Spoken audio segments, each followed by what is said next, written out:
the MS Society. I've been diagnosed for 5 years with MS.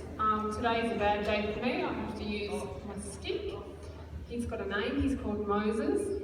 He parks the crowd when I'm walking somewhere, so people get out of my way. My friend Karen up the back, she's videoing at the moment, she also has MS. Hi. And we've got the TIG up the back raising money for MSL today. So most of you probably have heard of MS. Who's heard of multiple sclerosis? Yeah, most of you. Who did the MS readathon when they were in primary school? I did, all those years ago. I've actually been living with MS since I was 9. My mum was diagnosed back in 1980-81, and then I was diagnosed myself in 2011. So what is MS? MS is a disease that affects the central nervous system in your body.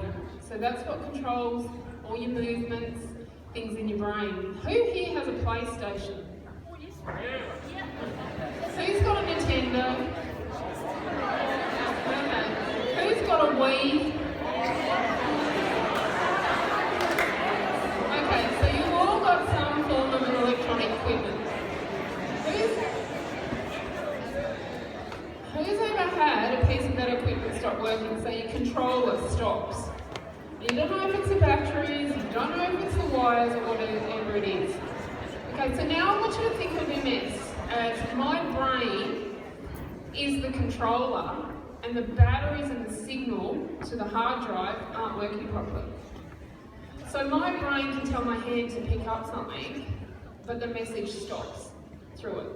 So what's happening is that there's scarring on the central nervous system, on the nerves, and that's called the coating on the nerves is called the myelin sheath.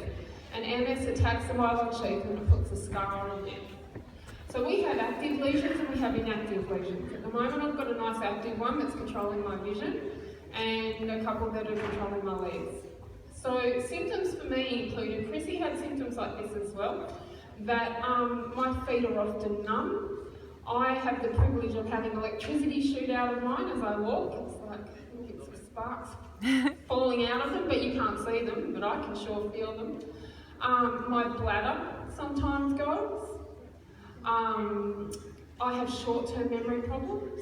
I can't count anymore. I know that sounds strange, but I can't count. So therefore I can't use money. I can use FPOS, but I can't use cash because I can't work out whether the people are ripping me off or if I'm giving them the right amount of money. So therefore I can't work anymore. And I haven't been able to work in about 4 years. So that was a real big adjustment in my life. I have 2 children, one's 22 and one's 18. MS is not hereditary, but they say that there's a genetic predisposition if all the environmental factors are in place. My family, there's 6 of us that actually have it, 4 that are genetically related and 2 that are in-laws. There is no cure for this disease. The cost to the Australia is $1 billion a year.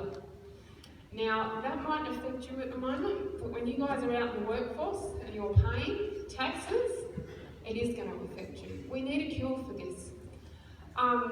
Will I end up in a wheelchair? I don't know. I have a wheelchair, she's beautiful, she's pink with sparkles, and she's got mad wheels. I got her about 2 weeks ago, and she was $6,500. Alright, and that's just a pushchair. That hasn't even got a motor. My arms are the motor. So I'm in and out of that chair from time to time, depending on what my legs are feeling like. If I go out for a whole day somewhere, I'm in that chair. I could probably last the whole day, but then I'm an utter and total bitch for the next couple of days because I'm tired, I'm cranky.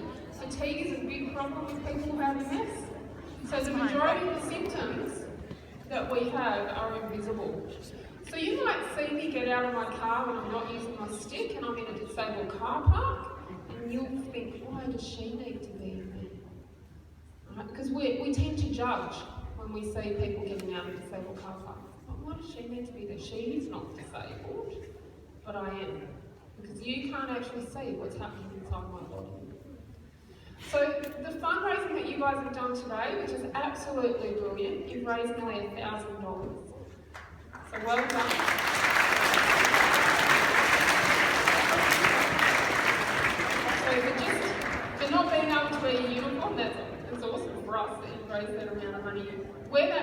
actually go to is a little bit will go to research and then a lot will go back to people like me. So it helps buy aids, so like walking sticks, mobility aids.